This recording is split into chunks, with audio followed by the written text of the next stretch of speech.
ഒരു മതവും ഒരാളെയും തകർക്കണമെന്നോ തളർത്തണമെന്നോ ഒരാളെയും ആക്രമിക്കണമെന്നോ ഒരു മതവും പഠിപ്പിക്കുന്നില്ല. ഇസ്ലാം മതം പഠിപ്പിക്കുന്നില്ല, അതേ ഹിന്ദു മതം പഠിപ്പിക്കുന്നില്ല, ക്രിസ്തു മതം പഠിപ്പിക്കുന്നില്ല. ഏത് മതവും പഠിപ്പിക്കുന്നത് സഹവർത്തിത്വമാണ്, സന്തോഷമാണ്, വിനയമാണ്, സ്നേഹമാണ്. മതത്തിന്റെ ബാലപാഠം അറിയാത്തവർ, മതവുമായി ബന്ധപ്പെട്ട് ജീവിക്കാത്തവർക്ക് സനാതന മൂല്യങ്ങളെ പറ്റി പഠിക്കാൻ കഴിയില്ല, ധർമ്മബോധമെന്തെന്ന് പഠിക്കാൻ കഴിയില്ല. ആ ധാർമ്മികമായ ബോധവും സനാതന മൂല്യവും ആ തത്വസംഹിതകളും പഠിക്കാത്തതിന്റെ കാരണമാണ് ഇന്ന് എല്ലാവർക്കും വേണ്ടത് ഭൗതികമായ വിദ്യാഭ്യാസമാണ്. ഭൗതികമായ വിദ്യാഭ്യാസം വേണമെന്നുള്ള നിർബന്ധ ബുദ്ധി എല്ലാവർക്കും വേണം, അത് വേണ്ട എന്നല്ല പറയുന്നത്. അതേ സമയത്ത് ധാർമ്മികമായ വിദ്യാഭ്യാസം, ധർമ്മബോധമുള്ള ഒരു തലമുറ ഇവിടെ നശിച്ചുകൊണ്ടിരിക്കുകയാണ്. ധർമ്മബോധം നശിക്കുമ്പോഴാണ് നിങ്ങൾ നോക്കുക, അയൽവാസിയെ കണ്ടുകൂടാതെയാവുക, ജേഷ്ഠനെ അനുജനെ കണ്ടുകൂടാതെയാവുക. അങ്ങനെ മനുഷ്യനായി കാണാൻ കഴിയാതെ വരുമ്പോൾ സുബ്ഹാനല്ലാഹ് പരസ്പരം ശത്രുതയും വൈരാഗ്യവും വിദ്വേഷവും വെറുപ്പും അവരവരുടെ മനസ്സിൽ ഉടലെടുക്കുകയാണ്. എങ്ങനെയെങ്കിലും ജേഷ്ഠൻ തകരണം, എങ്ങനെയെങ്കിലും അനുജൻ തളരണം, എങ്ങനെയെങ്കിലും അയൽവാസി നശിക്കണം, എങ്ങനെയെങ്കിലും കൂട്ടുകാരൻ നശിക്കണം. ഇങ്ങനെ ചിന്തിക്കുമ്പോഴാണ് അവനെ നശിപ്പിക്കാനും അവനെ ഇല്ലായ്മ ചെയ്യാനുമുള്ള കുതന്ത്രങ്ങളും തന്ത്രങ്ങളും മെനയുന്നത്. ഇതാണ് നമ്മുടെ നാട് കണ്ടുകൊണ്ടിരിക്കുന്നത്. ഇതാണ് നമ്മുടെ നാട്ടിന്റെ അവസ്ഥ. നിങ്ങൾ നോക്ക് പ്രിയപ്പെട്ട മോമിനീങ്ങളെ, അതാ 2 ദിവസം മുമ്പ് മെനഞ്ഞാത്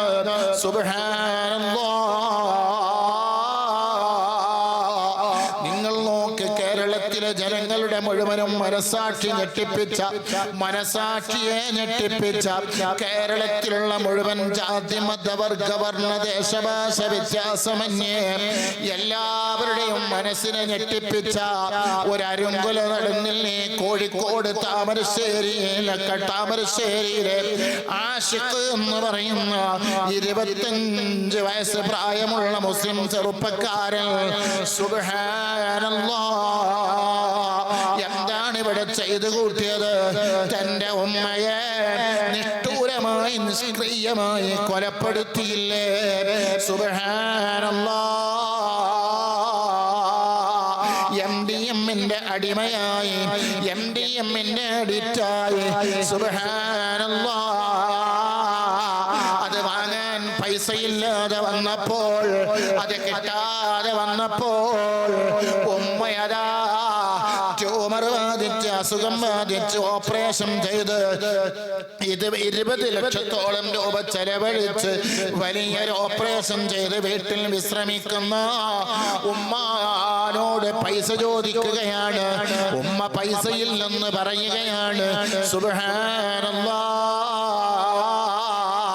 അവനെ ആസ്വദിച്ചിരുന്ന, അവന്റെ നാഡീ നരമ്പുകൾ ത്രസിപ്പിച്ചിരുന്ന, അവന്റെ മനസ്സിന് കുളിർമ കണ്ടെത്തിയിരുന്ന, അവന്റെ മനസ്സിന് ആയാസം കണ്ടെത്തിയിരുന്ന MDM എന്ന് പറയുന്ന മാരകമായ ലഹരി, ആ ലഹരി വസ്തു കിട്ടാതെ വന്നപ്പോൾ, അത് കിട്ടാതിരിക്കാനുള്ള കാരണം എന്റെ ഉമ്മയാണെന്ന് മനസ്സിലാക്കിയ ചെറുപ്പക്കാരൻ അതാ തൊട്ടടുത്ത വീട്ടിൽ പോയിട്ട്, അതാ തന്നെ മത്തതാ തൊട്ടടുത്ത വീട്ടിൽ പോയിട്ട് തേങ്ങ പൊളിക്കാനാണെന്ന് പറഞ്ഞ് ഒരു കൊടുവാള് വാങ്ങിക്കൊണ്ടുവരുന്നു.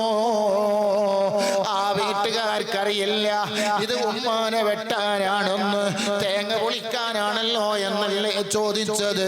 ആ സമയത്ത് കൊടുവാള് കൊടുക്കുന്നു. ഉമ്മാനെ അതാ തന്നെ അതാ 9 മാസവും 9 ദിവസവും 9 മണിക്കൂറും 9 മിനിറ്റും 9 സെക്കൻഡും അതാ നൊമ്പര വേദന അനുഭവിച്ച് എന്റെ മകന് ഒന്നും സംഭവിക്കരുതെന്ന് ചിന്തിച്ച്, ഒന്ന് തിരിയാതെ മറയാതെ ഭാരമുള്ളതെടുക്കാതെ ചുമന്ന ഉമ്മ. ആ ഉമ്മാക്ക് ചെറുപ്പത്തിൽ ഈ മകനെ കൊന്നുകളഞ്ഞു, കണ്ണുകളയാമായിരുന്നു. ഇല്ല ഇല്ല, ഉറക്കമൊഴിച്ച് താലോലിച്ച് താരാട്ടുപാടി വളർത്തിയ ആ ഉമ്മ എത്ര കഷ്ടപ്പാടുകൾ സഹിച്ചു. പട്ടിണി കിടന്ന ഉമ്മ, ആ ഉമ്മ പട്ടിണി കിടന്ന് തന്റെ മകന്റെ വയറ് നിറച്ച ഉമ്മയുണ്ടല്ലോ, ആ ഉമ്മാന്റെ മൃദുല മനോഹര വർണ്ണ ശബള വിസ്മയജനകമായ കഴുത്തിലേക്ക് ആഴത്തിലതാ മൂർച്ചയേറിയ കൊടുവാളങ്ങെടുത്ത് വെട്ടുന്നു. സുബ്ഹാനല്ലാഹ്, വെട്ടിയിട്ട് ഉമ്മാനെ കൊലപ്പെടുത്തുകയാ, കൊലപ്പെടുത്തുകയാ, കൊലപ്പെടുത്തുകയാ. അല്ലാ അല്ലാ, സുബ്ഹാനല്ലാഹ്. കേരളത്തിലെ എല്ലാ മീഡിയകളും എല്ലാ ദൃശ്യശ്രാവ്യ മാധ്യമങ്ങളും റിപ്പോർട്ട് ചെയ്തില്ലേ? എല്ലാവരും നെടുങ്ങിയില്ലേ? അങ്ങനെ അതാ ഇവനെ പിടിച്ചു പോലീസുകാർ, കേരളത്തിന്റെ നിയമപാലകർ പിടിച്ചു കയ്യാമം വെച്ച് കൊണ്ടുപോകുമ്പോൾ സുബ്ഹാനല്ലാഹ്, പോലീസ് ഉദ്യോഗസ്ഥന്മാരായ സുഹൃത്തുക്കള് ഇവനോട് ചോദിച്ചു, എല്ല മോനെ, നീ നിന്റെ സ്വന്തം ഉമ്മാനെ കൊലപ്പെടുത്തിയത് എന്തിനാ? എന്തെങ്കിലും ഒരു കാരണമുണ്ടാവുകയില്ലേ? അപ്പോഴാണ് പറയുന്നത്, എനിക്ക് ജന്മം തന്നത്, ഞാൻ ഉണ്ടാകാനുള്ള കാരണം എൻ്റെ ഉമ്മയാണ്. എൻ്റെ ഉമ്മയില്ലെങ്കിൽ ഞാൻ ഈ ലോകത്തില്ലായിരുന്നു. അതുകൊണ്ട് ഈ ലോകത്ത് ഞാൻ ജീവിക്കാനുള്ള കാരണം എൻ്റെ ഉമ്മയാണ്. അതുകൊണ്ട് എൻ്റെ ഉമ്മാനെ കൊന്നാൽ എനിക്ക് സമാധാനം കിട്ടുമെന്ന് ചിന്തിച്ച് കൊന്നതാ, കൊന്നതാ. പ്രിയപ്പെട്ട മോമിനീങ്ങളെ, നമ്മുടെ നാടിന്റെ അവസ്ഥയാ ഞാൻ പറയുന്നത്. എന്തേ കാരണം? MDM എന്ന് പറയുന്ന മാരകമായ ലഹരി വസ്തു ശരീരത്തിലേക്ക് അങ്ങ് ചെന്നപ്പോ മകന് ഉമ്മാനെ മനസ്സിലായില്ല. ആ ഉമ്മ ട്യൂമർ ബാധിച്ച് കിടക്കുകയാണെന്ന് ഓർമ്മ വന്നില്ല. പിശാച് ശൈത്താൻ അവന്റെ ശരീരത്തിലേക്ക് കയറിയിട്ട് ദുർമന്ത്രം മുറിവിട്ട് കൊടുക്കുകയാണ്. സുബ്ഹാനല്ലാഹ്.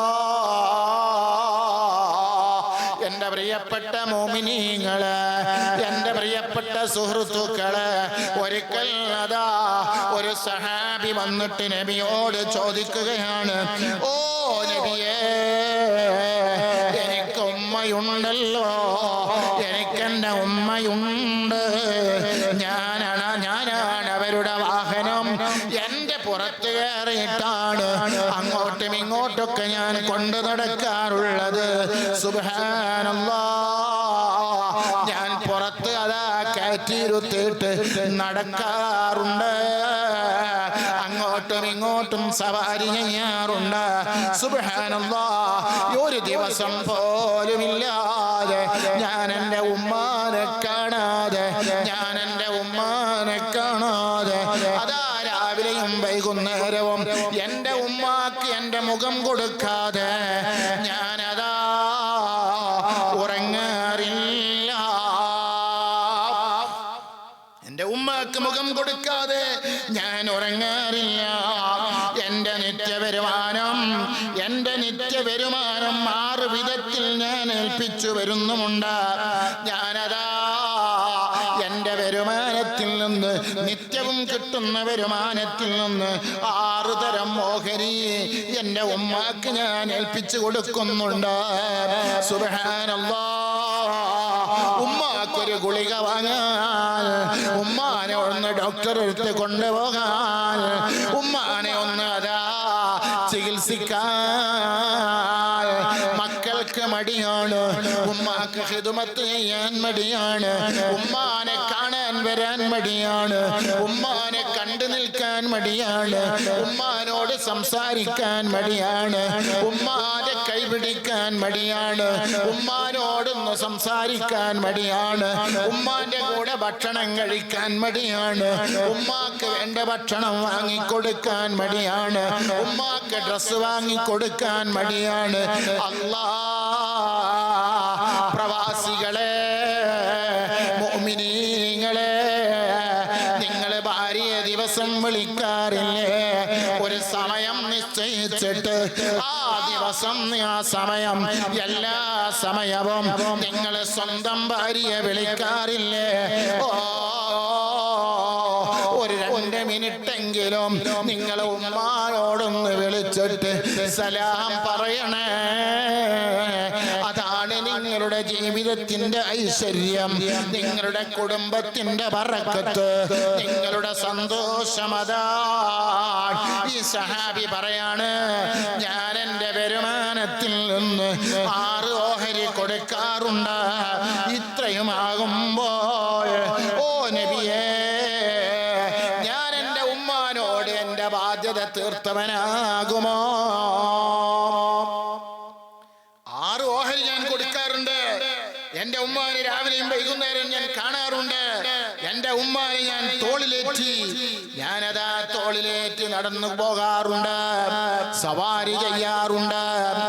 ആ സമയത്ത് മുത്തുനബി, ലോകത്തിന്റെ സമുദ്ധാരകൻ, ബഹുമാനപ്പെട്ട ഹബീബ് മുഹമ്മദ് മുസ്തഫ സല്ലല്ലാഹു അലൈഹി വസല്ലമ തങ്ങൾ പറഞ്ഞ മറുപടി, ഇല്ല ഇല്ല, ബാധ്യത നിറവേറ്റിയവനാകില്ല, ഇല്ല ഇല്ല. ചോദ്യകർത്താവായ സഹാബി ചോദിക്കുകയാണ്, എന്താ നബിയേ?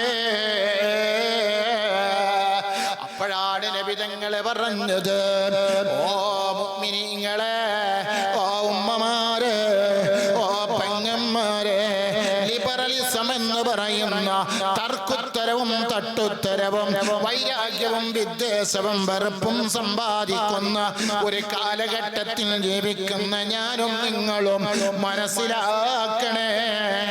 നബി തങ്ങൾ പറയാണ്, ഓ സഹാബ, ആ ഉമ്മ അല്ലെങ്കിൽ വാപ്പ നിന്നെ പരിചരിച്ചപ്പോൾ നീ ജീവിച്ചു കിട്ടണമെന്ന ഉൾവിചാരത്തോടെയാണ് പരിചരിച്ചത്. നീ ഒന്ന് ജീവിക്കണം, നീ ഒന്ന് ജീവിക്കണം. അല്ലാ, നിന്നിലൊരു പ്രതീക്ഷയുണ്ട്, നിന്നിലൊരാശയുണ്ട്, നിന്നിലൊരാഗ്രഹമുണ്ട്, നീ ജീവിച്ചു കിട്ടണം. എന്നാൽ നീ അവരെ പരിചരിക്കുമ്പോഴൊക്കെ സുബ്ഹാനല്ലാഹ്, അതാ അവരുടെ മരണത്തെ മുന്നിൽ കണ്ടുകൊണ്ടിരിക്കുന്നുണ്ട്. അവര് അതാ വയസ്സായല്ലോ, അവര് വയസ്സായല്ലോ, ഇനി കുറെ കാലം ജീവിക്കില്ലല്ലോ എന്ന് മക്കളാകുന്ന നമ്മൾ കാണുന്നുണ്ട്. അതുകൊണ്ട് തന്നെ നിന്റെ പരിചരണം അവരെ കാഴ്ചവെച്ച പരിചരണത്തോട് കിടപിടിക്കുന്നില്ല. നിങ്ങൾ നോക്ക, ഉമ്മയില്ലെങ്കിൽ മക്കളില്ല, വാപ്പയില്ലെങ്കിൽ മക്കളില്ല. നിങ്ങൾ നോക്കി ഉമ്മ, ഈ ഉമ്മ ചെറുപ്പത്തില് പ്രസവിച്ച ഉടനെ വേണ്ട,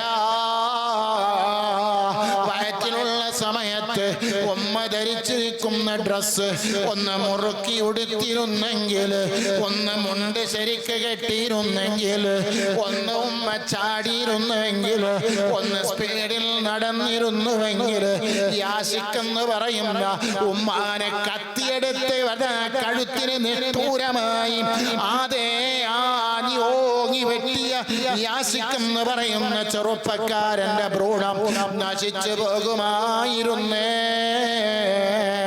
ഇന്ന് യാശിക്ക് ജീവിച്ചിരിക്കൂലായിരുന്നു. സുബ്ഹാനല്ലാഹ്, ഇങ്ങനെ ആശ വെച്ച് പ്രതീക്ഷ വെച്ച് പോറ്റിയ ഉമ്മാരെ അതാ നിഷ്ഠൂരമായി കൊലപ്പെടുത്തിയ വാചകങ്ങളാണ്, വാർത്തകളാണ് ഞാനും നിങ്ങളും കേൾക്കുന്നത്. ഓ മുഅ്മിനേ, ഓ രക്ഷിതാക്കളെ, ഓ സുഹൃത്തുക്കളെ, കഴിഞ്ഞോ? കഴിഞ്ഞില്ല. 2 ദിവസം മുമ്പ് ഒരു കുടുംബത്തിലെ 4 പേരെ അരുങ്കൊല ചെയ്ത വാർത്തകളും വന്നില്ലേ? സുബ്ഹാനല്ലാഹ്,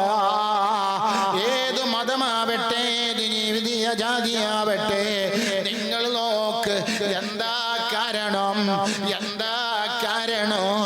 ധർമ്മബോധം നശിച്ചതിന്റെ കാരണമാണ്. നിങ്ങൾ നോക്കെന്റെ പ്രിയപ്പെട്ട മുഅ്മിനീങ്ങളെ, ഞാനിത് പറയുന്നത് എന്തിനാണ്? മുത്തുനബി പഠിപ്പിച്ചതെന്താണ്? കുല്ലു മൗലൂദിൻ യൗലദു അലൽ ഫിത്ര, കുട്ടികളും പ്രസവിക്കപ്പെടുന്നത്, ഈ നശ്വരമാകുന്ന ലോകത്തേക്ക് വരുന്നത് നല്ല മക്കളായിട്ടാണ്. ഒരു മക്കളും ക്രിമിനലായിട്ട് പ്രസവിക്കപ്പെടുന്നില്ല. ഒരു മക്കളും കള്ളനായിട്ട് പ്രസവിക്കപ്പെടുന്നില്ല.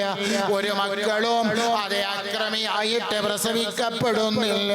നല്ല മക്കളായിട്ടാണ് ഈ ലോകത്തേക്ക് കടന്നു വരുന്നത്.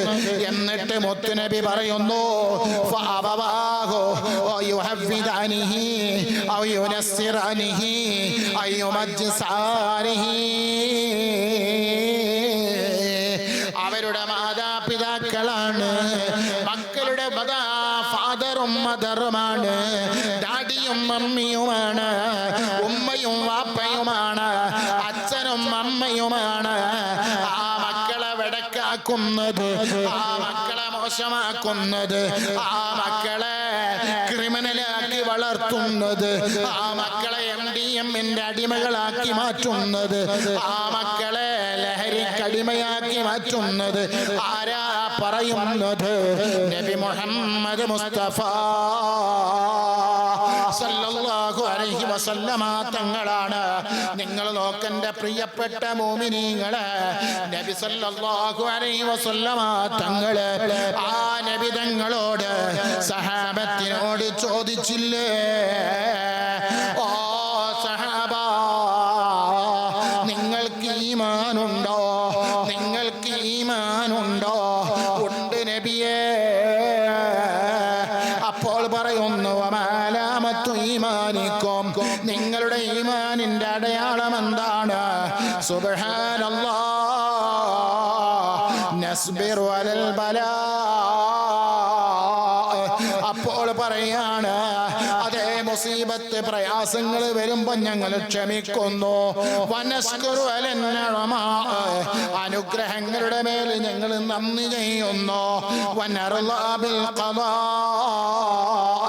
അല്ലാഹുവിന്റെ വിധി ഞങ്ങൾ വിധിക്ക് ഞങ്ങൾ അടിമപ്പെടുന്നു, കീഴ്പ്പെടുന്നു, തൃപ്തിപ്പെടുന്നു.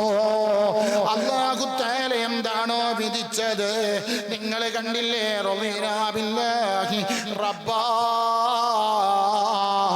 ഞങ്ങളത് തൃപ്തിപ്പെടുന്നു അല്ലാഹുവിനെ കൊണ്ട്. അല്ലാഹു വിധിച്ചതെന്താണോ, അല്ലാഹു നമ്മുടെ ജീവിതത്തിൽ വിധിച്ചു വെച്ചതെന്താണോ അത് തൃപ്തിപ്പെടുന്നു.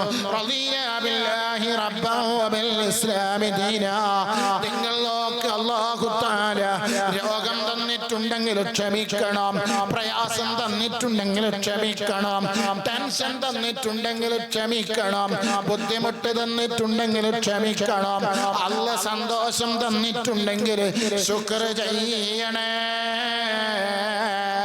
സുബ്ഹാനല്ലാഹ്. ഞാനിത് ഇവിടെ പറയാനുള്ള കാരണം, ധർമ്മബോധം എല്ലാ സ്ഥലത്തും നഷ്ടപ്പെട്ടു പോയി. നിങ്ങൾ നോക്ക്, അല്ലാഹു തആല സന്തോഷം തരുന്ന ഒരു ഏറ്റവും വലിയ അനുഗ്രഹമുള്ള സമയമാണല്ലോ ഒരു കല്യാണം. സുബ്ഹാനല്ലാഹ്.